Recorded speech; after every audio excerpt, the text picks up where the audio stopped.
Hey everybody, it is Mike Petralia, Trags, back with the latest episode of the JungleRoar podcast, a special episode, if you will, recapping the Bengals cut down to the 53-man roster limit by 4 p.m. Eastern Time on Tuesday afternoon. Zac Taylor explained the moves that the Bengals made on Tuesday afternoon, and he touched on a couple of topics. First of all, the makeup of the offensive line, the running back room, and the wide receiver room.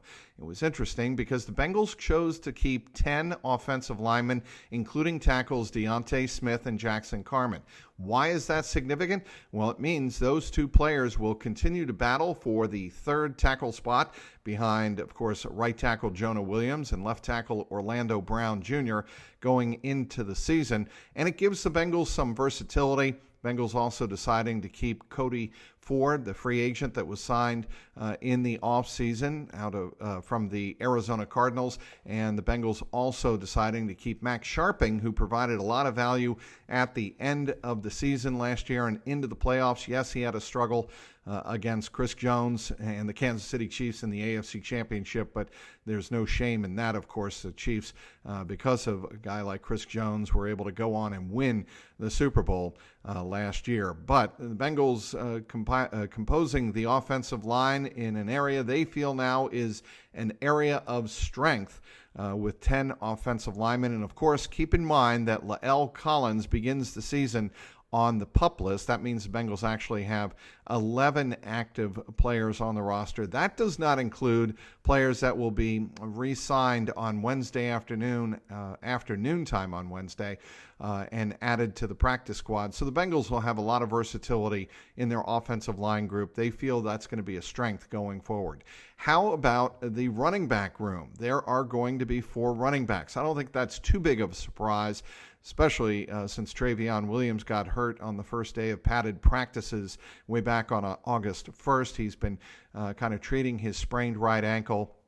And the Bengals have been taking their time with one of their best running backs in pass protection and keeping him on the roster, no surprise. Joe Mixon, of course, is the first and second round back for the running game, no surprise there. Chris Evans has emerged. He had a very good training camp and a very good preseason. He needed to have one, frankly, and he showed off his potential there. And then there's rookie Chase Brown, who I think in that last game against the Washington Commanders, really on the first run of the game, the 9-yard gain that he had, leading eventually to a touchdown score on the pass from backup quarterback Jake Browning, who made the squad on Tuesday afternoon, to Andre Yoshivas, who also made the squad. But the 4 running backs, I think, really set the table for the Bengals to have some versatility there. Now they just need to go out and have some more production. I think the Bengals would agree, the offensive staff, Brian Callahan, Zac Taylor, would agree with the assumption that the Bengals need more out of their running back room in the 2023 season. What about the tight end position? It was Mitchell Wilcox coming off PUP and beating out Tanner Hudson. Tanner Hudson had a terrific game, of course, on Saturday evening in Washington. Made some very nice catches, athletic grabs, a snatch grab, if you will, late in the or midway through the second half. Tanner Hudson really opening some eyes, which leads me to my next point, and that is the 6 vested veterans who were released as part of the 53-man cut down on Tuesday afternoon. Why are the 6 vested veterans so important? Well, they do not have to clear waivers. If the Bengals and those veterans decide to come to an agreement, those 6 players can choose to sign as free agents, as they became when they were released on Tuesday afternoon. They can choose to re-sign with the Bengals. And I think when you're talking about names like Michael J. Thomas, Stanley Morgan, and certainly Trent Taylor, all 3 of them have a history with the Bengals. The Bengals coaches love those 3 players, and I can see them all returning on Wednesday as part of the practice squad. Tanner Hudson is another player who is a vested veteran who could decide, you know what, I have a chance to practice with Joe Burrow. Something happens to Drew Sample, something happens to Irv Smith for that matter, Irv Smith Jr. There becomes an opportunity for the Bengals to tap into somebody who has proven to them in training camp and in preseason games that he understands the system and it can be productive, and that is somebody like Tanner Hudson, who, by the way, has a Super Bowl ring with Tom Brady and the Buccaneers in the 2020 season. He's played the last couple of years, one with San Francisco and just last season with the New York Giants. And then there's Trevor Siemian. Now, we mentioned earlier that quarterback Jake Browning beat out Trevor Siemian. Siemian is somebody who has a history, as we've pointed out several times before on this podcast, with offensive coordinator Brian Callahan in 2016 with the Denver Broncos. The Bengals do not consider that to be insignificant. I would not be surprised to see Trevor Siemian signed to the practice squad if Siemian feels this is still a good environment for him to move forward with his career. So on Tuesday afternoon, Zac Taylor had the opportunity to explain to the media and to Bengal fans why this was one of the deepest teams that he has coached in training camp and what makes this 53-man roster one of the deepest and strongest he's had in his 5 years as Bengals head coach. I would agree with that. In my 5 years here, I think this is the hardest, and it is the hardest because you have a higher number of quality players that are worthy of being on it, as opposed to, maybe there's years where you have 49 or 50 and you're trying to sort through it, and it can be difficult that way too. But I think this year just I thought our 90-man roster was as strong as it's ever been, and so obviously that leads to more difficult decisions there for the final 53. Again, I felt like this is the strongest 53 we've had from top to bottom. And so we if our roster stands pat as it is, we'll be very happy with that. I think this is your youngest. I'm pretty sure this is your youngest roster. Does it feel like that? Or is it something that, kind of injects you a little bit, or how do you see that? Yeah, I think we got real young talent. I think as your roster gets more expensive, it also gets younger in some areas as well. That's just the nature of the NFL and how it unfolds. But at the same time, I think that Duke has done a great job with the draft. It's all these guys we've drafted over these last couple of years feel like they're playing key roles for us, whether they're starters or depth players or featured on special teams. And so, it does speak to the young talent that we have, and that we're really impressed by a lot of those guys.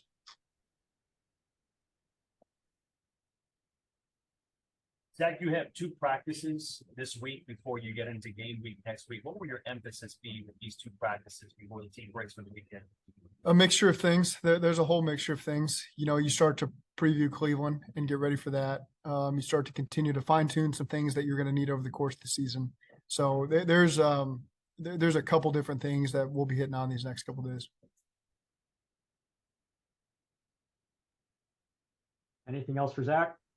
Do you look at these last few practices as an extended part of game week, or is there a defined line between this is the end of preseason stuff and now it's game week once you get into that week? It's a good question. I think we owe it to ourselves to start to preview Cleveland to be ready for that. At the same time, you can over prepare. It's when you're putting together 6 practices on a team, it can start to feel like a lot. So you want to keep the game week fresh for the guys, to keep their attention, keep their focus on Cleveland. So there's some things that we'll blatantly introduce. There's some things we'll subtly introduce, and then there'll be some things that we're just revisiting over training camp that we'll want to be able to pull out, in the first 5-7 weeks of the season, that maybe we didn't hit as much in training camp as we're going to need once the season goes. In other Bengals-related news, Zac Taylor was, of course, asked about Joe Burrow and whether or not there was any injury update and whether or not Joe Burrow might appear at practice on Wednesday and possibly Thursday before the Bengals get a 3-day Labor Day weekend break over the upcoming weekend. And Zac Taylor said no update except for the fact that his body's doing well. He loves the way he looks right now. And I think Zac Taylor, when you read between the lines, feels that Joe Burrow will be physically ready for the 2023 season opener, September 10th in Cleveland. Of course, everybody's going to wonder, what about the mental reps?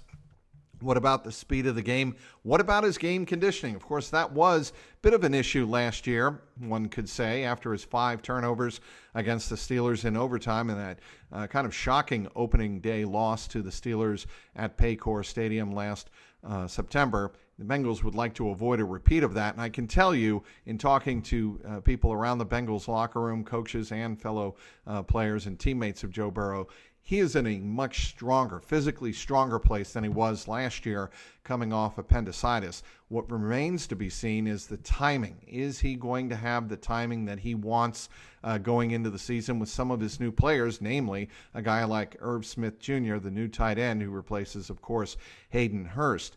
That is something that remains to be seen. I would expect the Bengals to be out of sync a little bit with regard to some of the details on offense to start the season. I think they're going to rely heavily on their defense to be productive, get after the quarterback, and not put so much burden on Joe Burrow's shoulders right out of the chute. That would be the game plan. But, of course, Joe Burrow is a very competitive guy. He would want to be able to put up points right out of the gate.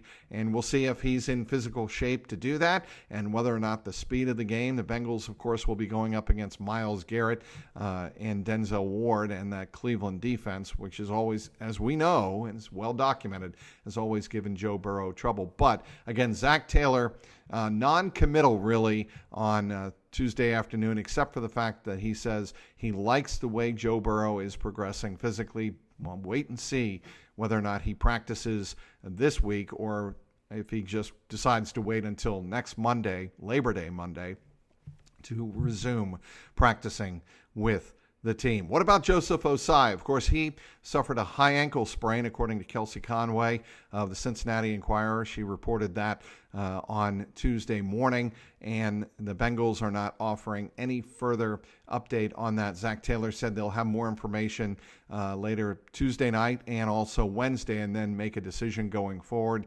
High ankle sprain certainly sounds like Joseph Osai may not be ready for the season opener. That's where Myles Murphy, a rookie, could come out of the gate flying. He has certainly shown progress since the start of training camp when he was getting pushed around a little bit. I think he was trying to find his way through the Bengals defensive scheme and what they expect from their edges. Of course, every team has different expectations when it comes to what they expect of their defensive ends. And I think Myles Murphy showed on Saturday evening in Washington, he can really get some push into the quarterback pocket, and that's what I would expect from a guy like Myles Murphy. I would not expect Joseph Osai to be ready for the September 10th season opener. Does he go on IR? Here's something to understand about the injured reserve.